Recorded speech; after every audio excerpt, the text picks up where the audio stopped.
Hello everybody and welcome back to I Was the Teenage Exocolonist. So first and foremost, you might notice I fixed something in the intro of the game. I managed to go back and get all of the characters I had gotten before after, a certain demon child decided to destroy my save files. But along the way something else happened that I unfortunately didn't record. I also got all of the images I missed back, or at least I think I got most of them. I'm pretty sure these are ones that I can get later either way. We'll figure it out. But along the way, oh yeah, and I also got all these endings back that we were missing before. I'm probably still missing one or two that I got before, but it's okay. And I can't believe I somehow managed to do this. I tried to avoid it so hard. I accidentally cured Shimmer. I cured it. And I didn't even mean to. I was just speeding through her story to try and get back everything that I was missing. And I cured a disease. So, that happened. But that's not what we're here to worry about today. Today we're going to do Nemmie's run. It's probably only going to take a video because we don't have much to do. I kind of showed a lot of her stuff in our Vase run. But there are a few other things I wanted to try during it. So I want to start off. Somebody asked about this in the comments. And I want to see if we can get Vase to go through his character development while dating Nemmie. Does that lead to a better ending? So we're going to start with that and see what will happen. Oh. Nemmie is here to see you off and you and Vase. See off you and Vase. Well, she's mostly here for Vase. Be careful, hero, she says, kissing him enthusiastically. As she's in charge of her own defensive squad, she rarely sees field work. I'll keep the colony safe while you're gone. Counting on you, Vase replies, and gives her butt a squeeze. She giggles. Keep the home's fire burning. I'll be back before you know it. Vase is gonna destroy those punks. Well, Nemmie says, running her fingers over Vase's armor with a flirty smile, maybe I should come with you someday, to watch your back. Vase's smug smile stiffens. You think I can't handle myself? He says quietly. Nemmie's eyes go wide and she throws her arms around him. No, babe, she simpers. I just want to be with you. That's it. I'm sorry. Vase's hand tightens on her waist. That's more like it. Oh. My dude, you really need that character development, man. As you sit, he closes his knife with a snick and smiles slightly at you. What's up, Yabby? What do you say to Vase? You gotta break up with Nemmie. Oh, dang. No, we're not doing that. It's time to work on your anger issues. Vase frowns at you. I don't have any goddamn anger issues, he scowls. If anything, this colony's too damn soft. You'd all be dead in the dirt by now if it weren't for my anger issues. It's not about fighting, Vase. You tell him about how he treats other people. Like how, Vase asks. Like how you control them through fear. Vase's face goes red and he clenches his fist. You can't trust anyone, he says, baring his teeth. Eventually, everyone will hurt you or die before they can, like Nemmie. And like your dad? Screw you, Vase chokes out. Coming in here bloody psychoanalyzing me, kicking me when I'm down. Who the shit do you think you are? I care about you. Alright, we've seen most of this before. No, we're done here. We'll see if that helps them. Because we've seen the ending when we let Nemmie stay with him and we don't help. I want to see if this changes things. Oh, and we got it. Just wanted to say thanks for confronting me about my shit a few weeks ago. Bet it wasn't easy. You're lucky I didn't take a swing at you. You were right, I need to work on my anger, and I'm going to start that today. I'll let you know how it goes. Well, isn't that something? We'll just have to wait and see if it actually works. Oh, he's not talking to me. Did I do it wrong?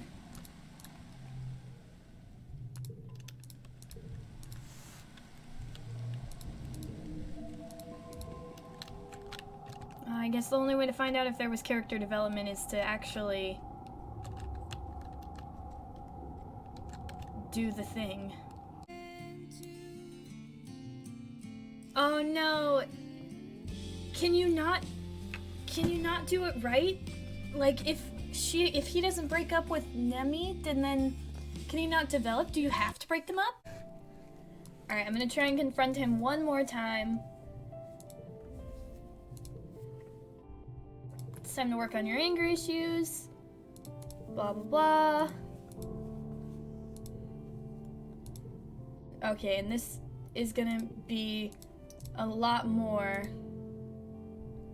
Okay, we're gonna save the breakup with Nemmie one. I'm gonna run through the rest of this year and next year. Or, well, oh, we're already at the end of it. Oh, no, wait, it's 18. We're good. I'm gonna run through the rest of the year and see if we might be able to get a character development from him. Oh, and we got the message again. Maybe something will actually happen this time. Alright, I'm like all the way in year 19 again, and this is the third time I've tried this, and still no sign of any change. So I really think the only way for them to, like, get a good ending is to break them up. So, let's move on to actually what we wanted to do, which is Nemmie! Alright, before the Nemmie run, we're going to time travel all the way back to right when the heliopause showed up, and we're going to focus on raising our empathy and also raising our friendship with Vase and Nemmie at the same time, because not only do we need high empathy for breaking them up, but we also need high empathy to stop Dees from planting the bomb, because 2 of our endings require us to have high defense because we're going to fight. And this is the first time we're going to fight. So let's do it. But first, I think there is one ending we can get without doing the soldier thing, and that's sportsball. So let's see if we could do that one first, since that will take less time. We're gonna do sportsball. Where's Nemmie? Yes! Okay, we can break them up. Let's see. Vase isn't talking to me, Nemmie replies, sighing heavily as she recaps her water bottle. It's been 2 days and he just acts like I'm not even here. I've tried to talk to him and he says he needs time to think. We got into it about how much time you and I spend together. He thinks you like me, and I told him it's not like that. We're just friends, but... Nemmie exhales noisily and scrubs the heel of her palm in her eyes. Maybe the problem is that you're so alike, she says. If I love him, then what's to say I wouldn't feel the same for you? He has a reason not to trust us. Vase is right not to trust me. You tell Nemmie that you like her, as more than a friend. You have feelings you want to share. Nemmie goes completely still as the color drains from her cheeks. Her eyes dart over to Vase on the other side of the room. Please don't say stuff like that, Yabby, she mutters. You're only going to make it worse for me. Vase is an asshole, and I have proof. Nemmie's head whips around towards you, shocked. What? How could you say that, Yabby? Yeah, I know how he gets sometimes, but he's still my boyfriend. The way he treats you isn't healthy. Nemmie's eyebrows furrow. What do you mean, Yabby? Do you like when he accuses you? Nemmie frowns. No, obviously. What does that have to do with anything? The problem isn't you, it's him. You tell her she shouldn't have to constantly prove herself to Vase. I've never thought of it that way, Nemmie replies. It's like we have this argument all the time. He gets mad because he thinks I was talking to someone too long or because I said something that set him off. And when you talk to him about it, well, he gets really upset that I'm upset with him, and then I have to apologize and reassure him that I love him, and it's always this whole thing. She sighs. I'm just so tired of it, you know? I don't know what else to do. I don't know if there's anything else I can do. Nemmie wipes her eyes. I don't know what to think, she says. I'll talk to him about it and see what he says. He deserves a chance to explain himself, but... Her gaze darts over to Vase. I don't know if he'll be able to. She gives you a quick hug. Thank you for talking to me about this, Yabby. You're my best friend on the whole planet. Date? Ah! I have something to confess. Nemmie looks around and grimaces as she sees Vase staring at the 2 of you talking. Sure, she says, but let's go somewhere else. She leads you to the walls, one of the few places to have a private conversation in the colony. The wind whipping across the firebreak blows across her face. What did you want to talk about, Yabby? I'm in love with you. Nemmie stares at you blankly for a long time, her face growing steadily more red. She laughs uncomfortably. Come on, Yabby, don't tease me. I'm not teasing. She crosses her arms and takes a few steps away, looking out at the wilderness. Well, you're wrong then, she says. You're just sorry for me or something. Nemmie scowls. I'm not a weakling, Yabby. I can take care of myself. I don't need you or Vase or anyone. I really do like you, I promise. Nemmie goes silent again, refusing to answer or even look at you. After a while, she scrubs her eyes with the heel of her hand. I don't know why, she mutters. After Vase, I guess it's just... I don't know if I'm ready to trust someone like that again. She turns back to you. But I've known you forever, Yabby. You're like my best friend. You were with me when Calm died, and you didn't give up on me when I was getting brainwashed by Vase, and I like you too. Guess I kinda always did. The hard line of her mouth quivers. I'm just scared, Yabby. I don't want it to be like it was with him. You step closer to Nemmie. You step closer, and Nemmie doesn't back away. Being careful not to spook her, you reach up and gently cup her cheek. It's never going to be like that again. You telegraph your intentions slowly, giving her time to back away, but Nemmie gathers her courage and meets you halfway for a tentative, curious kiss. Your heart almost beats out of your chest. You almost wonder if she can hear it too. When you part, Nemmie blinks quickly like she's trying not to cry. Instead, she slugs you in the shoulder and laughs, still a little awkward. Okay, she says. Okay, that's that then. We're dating, I guess? We're so dating. Nemmie smiles and looks down at the ground, then leans in to kiss you again. Okay, she says.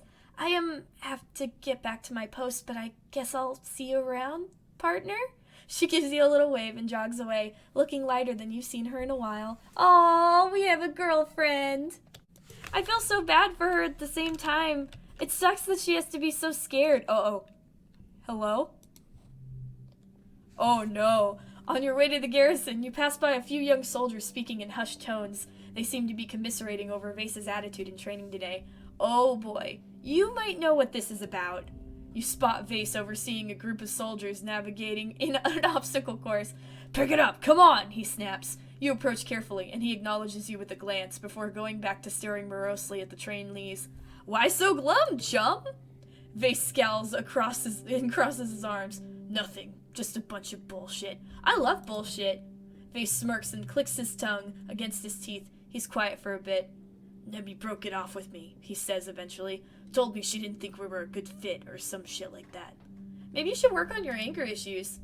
Vase frowns at you. I don't have any goddamn anger issues, he scowls. Oh, it's coming back to this. How you control them through fear, and like your dad. I'm someone who cares about you. Oh, I wonder if that just activated his thing already. I wonder. Interesting. I guess we'll have to wait and see. Well, alright, now that we're dating Nemmie, we need to get the Overseer's deal set up, and then we're going to mainly do only sportsball. When it comes to the other things, I will travel all the way back and start from the beginning, just because I need time to build up the defenses. I think it's already too late right now to build up good defenses, so we're going to start from later, because I don't even know if I have time. If I can stop these, then we might be good, but I don't know. I don't think I have a chance to stop him. I think I'm already out of time. Ooh, let's spend time together. Nemmie checks the time on her holopalm and smiles. Yeah, I think I could swing that. She seems tired. You're walking with Nemmie through the colony when suddenly she stops and slumps inward. Actually, Abby, she says, I'm so tired I can barely keep my eyes open. Is it okay if we just have a nap together? That's all I want. You answer that, of course it is, and Nemmie looks relieved. You go back to your room and tuck her into your bed, and she's almost asleep by the time you undress and join her. Aww.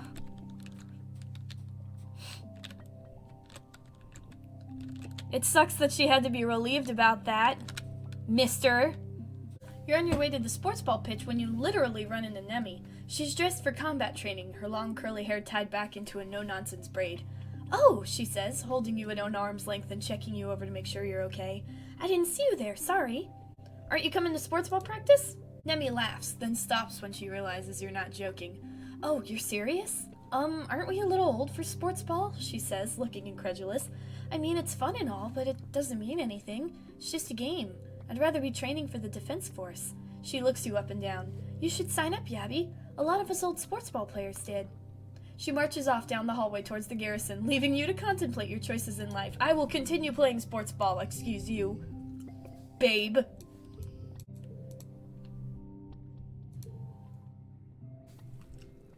Ooh! All your practicing has come down to this. The biggest brawl of the entire game of sports ball. No, the greatest matchup ever seen on the soil of Vertumna. It's Helios versus Stratos for the first ever Kombucha Cup.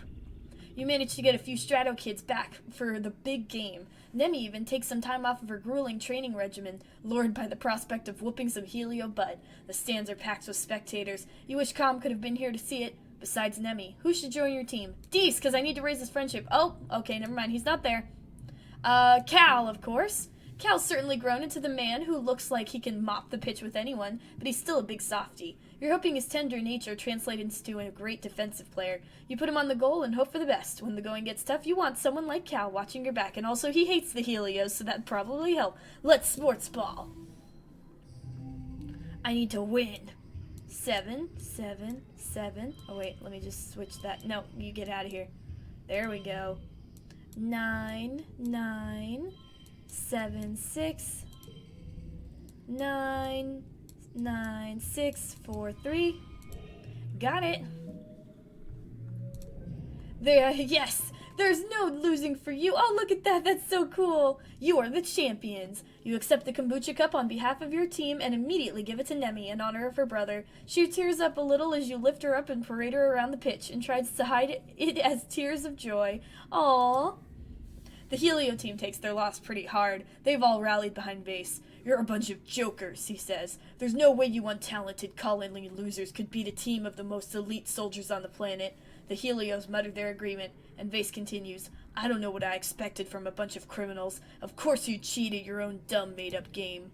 Nobody cheated, Vase, Cal says evenly, trying to defuse things. He may be a pacifist, but you can't be sure he won't defend himself if Vase throws the first punch. You put down Nemmie, who stands proudly with her teammates against Vase. The Helio kids are clearly agitated, as are your teammates. Only Rex seems to be holding it together on the other side, hanging out near the edges and trying not to engage. Pumped up with adrenaline from your win, your awareness narrows to just the people on the pitch. The adults haven't noticed that tensions are about to boil over. You have sudden intrusive thoughts of smashing Vases right in his stupid mouth before anyone could stop you. What do? Beat the shit out of him. Oh, you can't help it. You haul back and punch Vase just as he opens his mouth to say some more stupid bullshit. It's worth it just for that split second of shocked silence before everything erupts into chaos. While you're busy with Vase, the other Helio kids sense weakness in Cal and descend on him. Cal puts in a good fight and goes down swinging, but he's soon overwhelmed and beaten to the ground. Oh no. Oh no. Oh, we got beat up. Oh no. Okay, maybe we should just ignore them.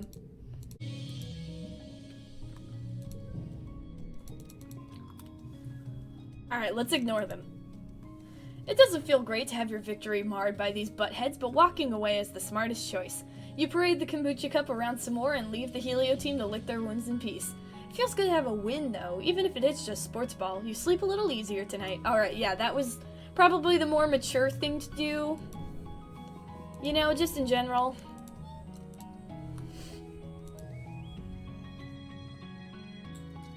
Oh, it's Little Nougat! You're practicing on a goal with Rex and Nougat when you're distracted by a crowd forming over the sidelines. You trot over to see what's up and find Nemmie recruiting for colony defense. It's a natural fit for your skills, she tells one of the older kids. It's like doing drills, but instead of playing with balls, you get to play with guns and explosives. It's awesome. And if you're not old enough yet, you can still help out with a lookout, she says to the younger kid. That's how I started, but now I get to protect the colony and the people I love. How do you feel about this? I mean, she is my girlfriend, but, sports ball!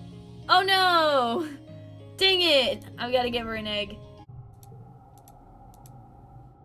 We did it! Alright, we made it to the end again. This is the last peaceful ending of this run, so let's see. Did we get sports ball? Sports ball? Oh, look how cool that looks! We're the sports ball hero!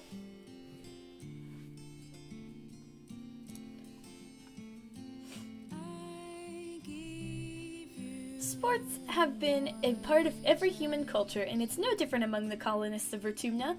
Watching people fight in ritualized combat scratches of some sort of primeval itch that few understand.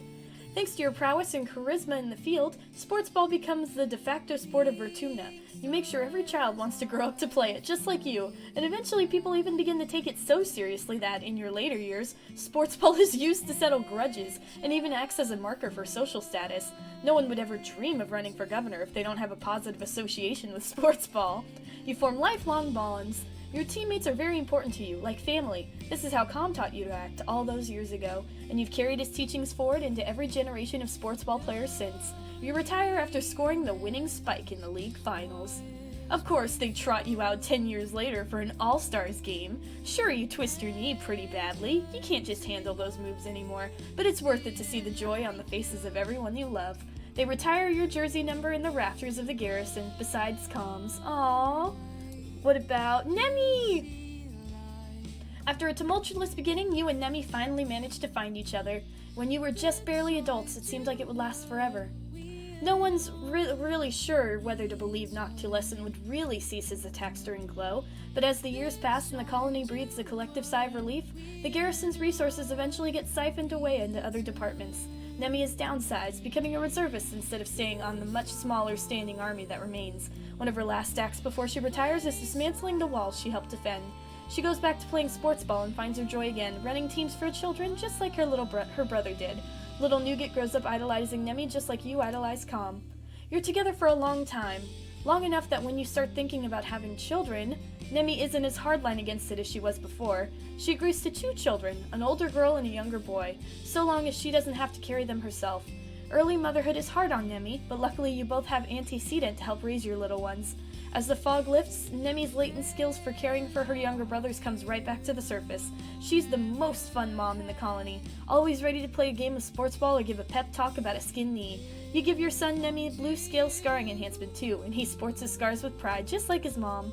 Nemmie lives a long, happy life, becoming something of a cool aunt figure to everyone who crosses her sportsball pitch. Oh yay! We got a happy ending! Alright, now we move on. Hello, old me. I'm busy. Sorry, I have 2 other things to do.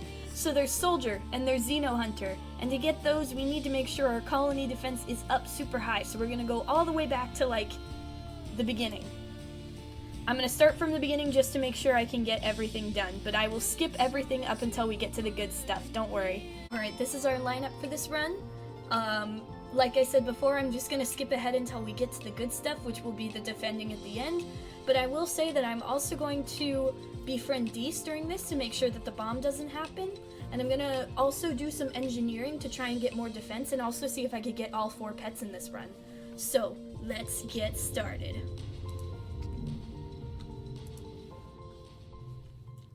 Also, I'm gonna let my parents die. We'll worry about that next run.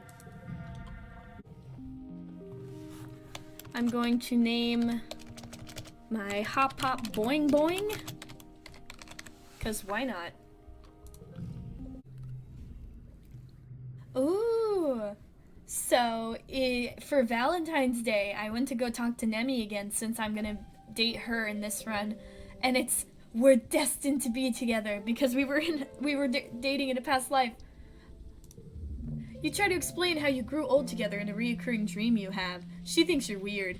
You cheeseball, she mutters, blushing under all of her freckles. What a silly thing to say. So best friends? You offer Anemone some soy sweets. She stuffs one in her cheek, then bumps you with her shoulder so hard you nearly fall over. Sounds cool, she says as you rub your arm. Okay, best friend, tag you're it. We win. I got my Fricky back too. And of course, we've got to get the name back from before, Attack Dog. There we go. Yeah, so this is one of the things we can do to get more colony defense, is if we're on the wall during Glow, we can sound the alarm faster, so it gives us defense. So that's a good way. And this is the first year I have it, so I'm going to try and be on the wall every Glow. They're here. They're here! Face is right not to trust me. Here we go again. We got her. They have been broken up. And now we can focus on taking care of the Overseer.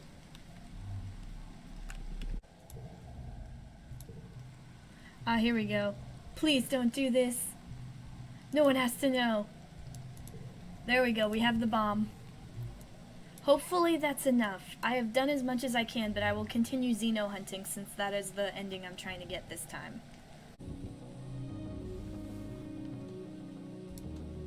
Ooh, people wanted to see what happens in this one, so what if we stick with Dees? Out of my way, Vase growls, or things are gonna get ugly. I'd like to see you try. Jump between Dees and Vase. What are you doing? Vase exclaims. You're supposed to be my partner. Why are you protecting this stupid animal? It's not stupid, Dees retorts. It's supposed to live here, not us. You can't kill it for doing what it's supposed to do. He shoos the Unisar back into the forest, then runs off himself in a different direction.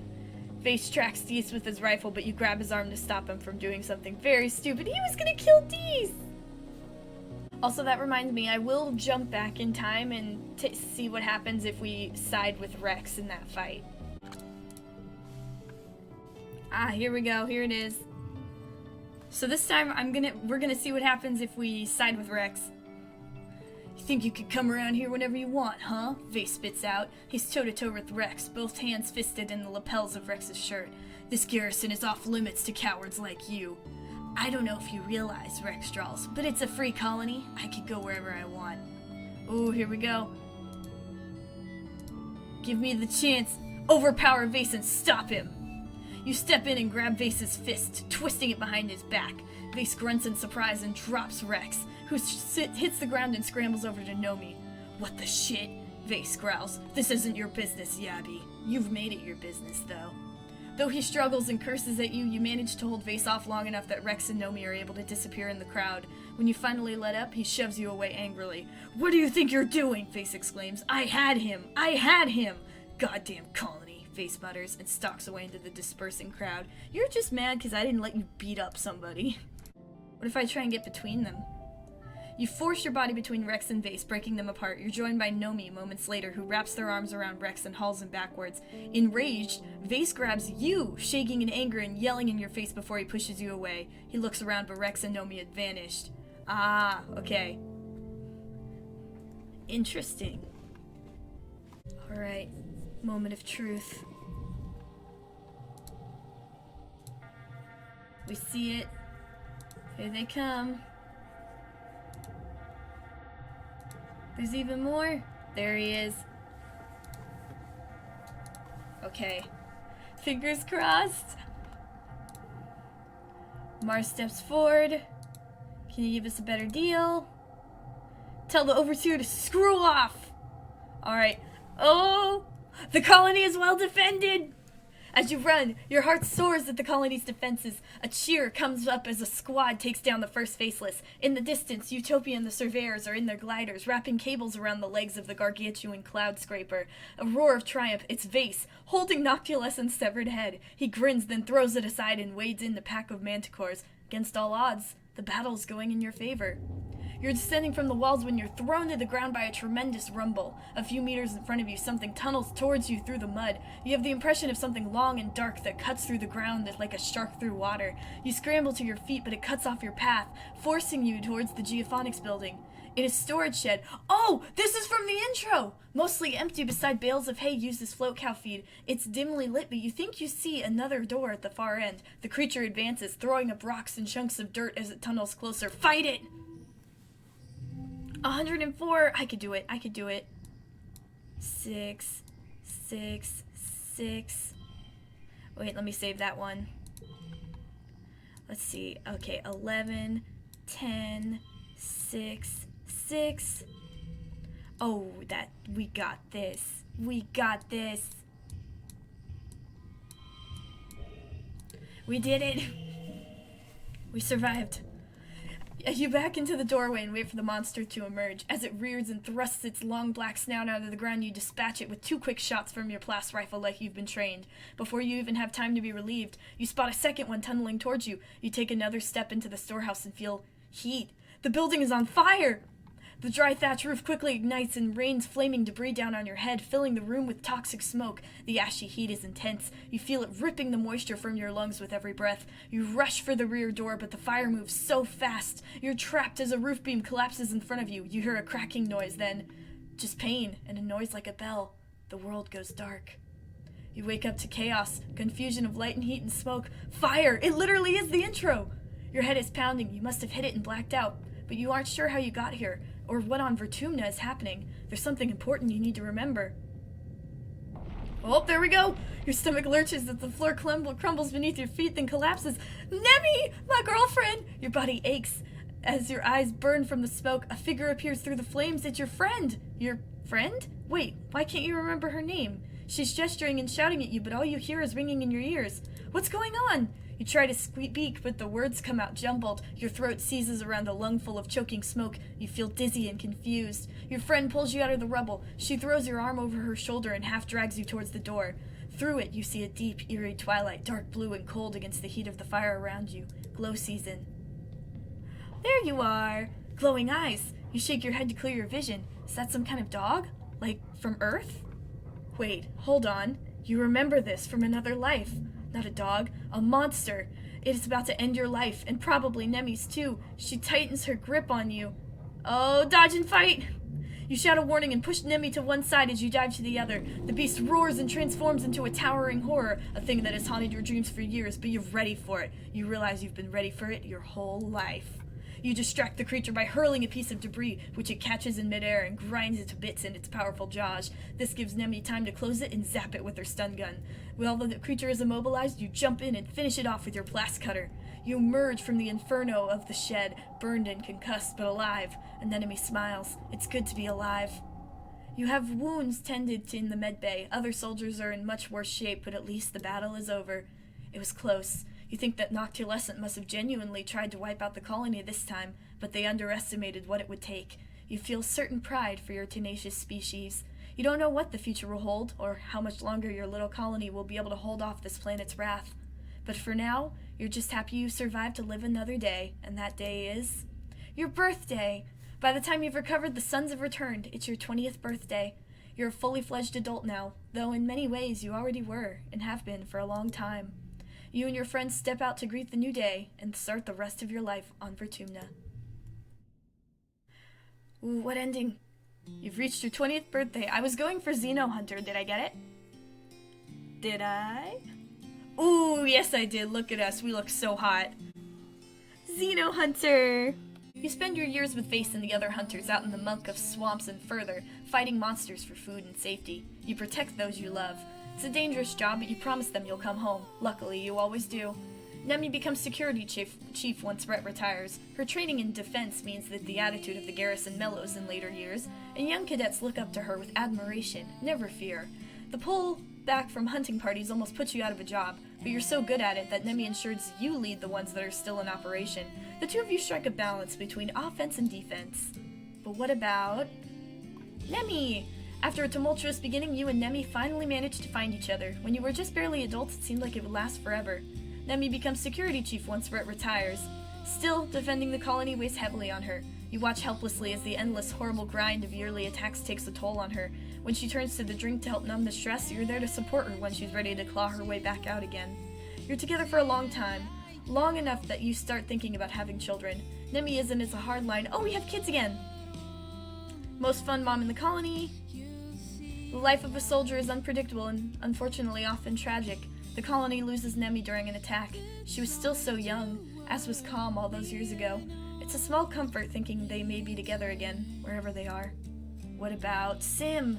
The bridge between two peoples. Undying, never aging, ever-patient Sim becomes as much a mysterious to you as to the rest of the planet. The colony continues to buckle under yearly attacks and natural disasters, but Sim never wavers in his passion to learn everything about humanity. Though he remains as cryptic as always, his affection for your species only deepens. In your grief and demoralizing fatigue, you sometimes turn to blaming Sim. Why can't he stop these attacks? Why can't he argue with the gardeners to leave humanity alone? He never holds it against you, no matter how cruel your words. Every time you calm down, he patiently reminds you that his dissenting voice is one of the only reasons humanity hasn't been destroyed outright. Meeting Sim in secret makes you feel horrible sometimes, like you're being torn apart in the middle of this war. You love your friend, but the war takes its toll on your friendship just like it wears down the colony. You visit Sim as your job allows it, but over time you see him less. He doesn't need to come to your rescue anymore. You're an adult now, and you know what you're doing out there in the wilds. Eventually you stop seeing him at all. You think he might have taken another form. Maybe he's moved from humans to study some other animal, or maybe the gardeners have given up understanding humans. The attack only grows stronger every year. What about Dees? Your friend Dees keeps on exploring. He never really finds himself on the right side of colony authority, but he's the best surveyor in the expeditions. Utopia defends him as best she can. He spends more and more time outside of the colony walls, even during Glow, when the colony is supposed to be locked down. This earns some distrust from the more militant factions of the colony. What is he doing out there? Who is he meeting? Utopia's word keeps him out of trouble, but it isn't enough to keep Dees from frequently being hauled in for questioning. Dees grows to resent the colony more and more every year. In his late 20s, he disappears during an unscheduled expedition past the resting ridges. Utopia leads a rescue attempt with you by her side. You're worried for him at first, but Utopia seems pretty calm. Almost as if she doesn't expect or want to find anything. She reports that he's disappeared without a trace, and it's just the darndest thing. You'll always wonder if he's out there, somewhere.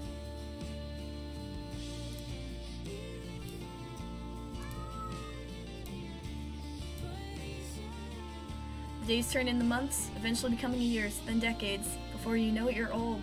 Life is tough but rewarding. With your strong defenses, the colony becomes a fortress against the untamed wilds of the planet Vertumna.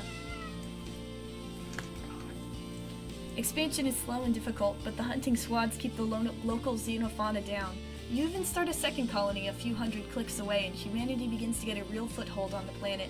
Noctulescent never gives up their quest to destroy you, but the colony stands strong. Gone are the days where you worry that humanity will be wiped off the map for good, but it's still far from the utopian paradise you were promised. This is your home, for better or worse. You do what you can to make it a good one. Eventually death comes to you, as it does for everyone. Oh, we're back here again. Oh, we made it. There you are. I could have done better. Alright, now I'm gonna see if I can get the soldier ending, and I think that's everything we have to do in this run. So I will be right back.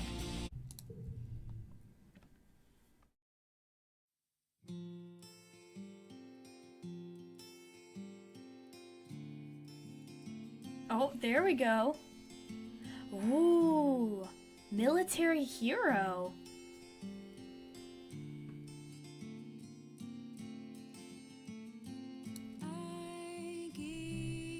Humanity is locked in a forever war against the planet, but at least they have you on their side. You never stop defending your people from the planet's ancient defense system, which tries tirelessly to eradicate what it sees as an invasive species within the ecosystem.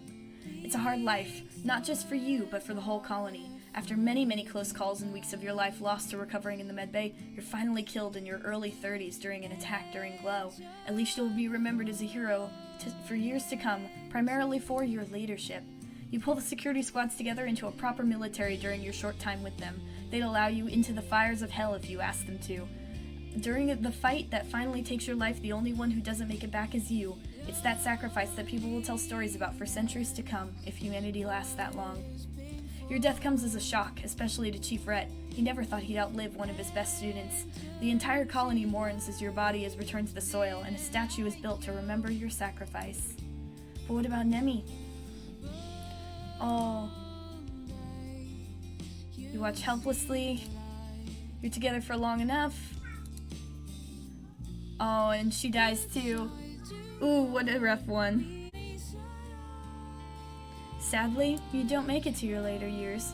Your death leaves the colony shaken. You were so young, so full of life. No child of the stars should be co-signed to a life under the dirt. Is this the end? However, you feel something keeping you here, tethering you to this life. Oh, and then there is our future self. Well, I tried. We can save them? Yes, we can. But that will be in another playthrough. So those are all the endings we can get for the Garrison, and I think that is a very good place to end it because both Vase and Nemmie are in the Garrison. And so now we have seen stuff for both of them. And we have gotten all the endings in that area. So next time we're going to be moving over to Geophonics, and we're going to be trying to save our mom. Now, I did get congruence back. I got that back. So we could use that if we wanted to, but I'm gonna see if I can do it on my own. I really want to do it on my own if I can.